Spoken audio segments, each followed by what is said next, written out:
Kaleshwaram project ప్రస్తుత పరిస్థితి ఏంటి? ఆ ప్రాజెక్ట్ రిపేర్ పనులు ఎంతవరకు వచ్చాయి? రాబోయే రోజుల్లో ప్రాజెక్ట్ నిర్వహణ ఎలా ఉండబోతోంది? బ్యారేజీల్ని స్వయంగా పరిశీలించిన మంత్రి ఉత్తమ్ ఈ ప్రశ్నలన్నింటికీ క్లారిటీ ఇచ్చే ప్రయత్నం చేశారు.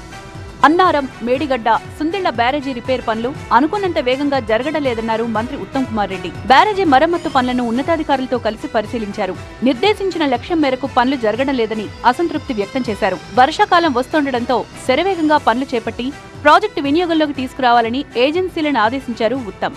94,000 కోట్లు ఖర్చు పెట్టి గత బీఆర్ఎస్ ప్రభుత్వం కాళేశ్వరం ప్రాజెక్టును నిర్మిస్తే వారి హయాంలోనే మేడిగడ్డ కుంగిందన్నారు ఉత్తమ్. ప్రాజెక్టు నిరుపయోగంగా మారడంతో అధికారంలోకి రాగానే దీనిపై నేషనల్ డ్యామ్ సేఫ్టీ అథారిటీ పరిశీలన కోరామన్నారు.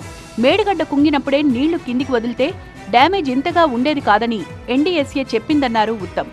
ఎన్డీఎస్ఏ సూచనల మేరకు పనులు కొనసాగిస్తున్నామన్నారు. ప్రస్తుతం బ్యారేజీలకు రిపేర్లు చేపట్టినా గేట్లను మాత్రం ఎత్తి ఉంచాల్సిందే అన్నారు. గత ప్రభుత్వము మేడిగడ్డ బ్యారేజీకి కుంగిపోయినప్పుడు మొత్తం నీళ్లు కిందికి వదిలిపెట్టుంటే ఇంకా ఫర్దర్ డ్యామేజ్ జరగకపోయేది అని నేషనల్ డ్యామ్ సేఫ్టీ అథారిటీ చెప్పడం జరిగింది. మీరు ఇంటరిమ్ మెజర్స్ చేయాలి, మాన్సూన్ ఫ్లడ్ ప్రొటెక్షన్ వర్క్స్ కొన్ని చేయాలి అని కొన్ని గోదావరి వరదల వల్ల బ్యారేజీల రక్షణ కొన్ని వర్కులు చేయాలని చెప్పి సజెస్ట్ చేస్తూ ఇవి చేసినాక కూడా మీరు అన్ని గేట్లు ఎత్తి పెట్టాలి అని చెప్పడం జరిగింది. సుందిళ్ల బ్యారేజీ పనులు చాలా నెమ్మదిగా చేస్తున్నారని, సుందిళ్ల పనులను వేగవంతం చేయాలని హెచ్చరించామన్నారు ఉత్తమ్. ఇరిగేషన్ శాఖను గత ప్రభుత్వం నాశనం చేసిందని ఆరోపించారు. ఇరిగేషన్ ప్రాజెక్టుల విషయంలో తమ ప్రభుత్వ వైఖరి స్పష్టంగా ఉందని, పూర్తి కావడానికి సిద్ధంగా ఉండి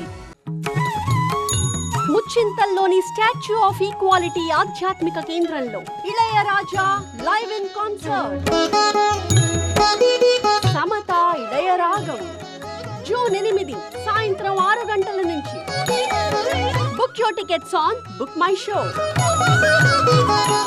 ఎక్కువ ఆయకట్టుకు నీరిచ్చే ప్రాజెక్టులను ముందుగా పూర్తి చేస్తామన్నారు.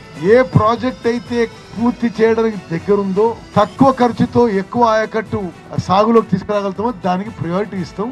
ఈ ఆర్థిక సంవత్సరంలో కొత్త ఆయకట్టు తీసుకోవడానికి ప్రాజెక్టులు చేపట్టడం జరిగింది.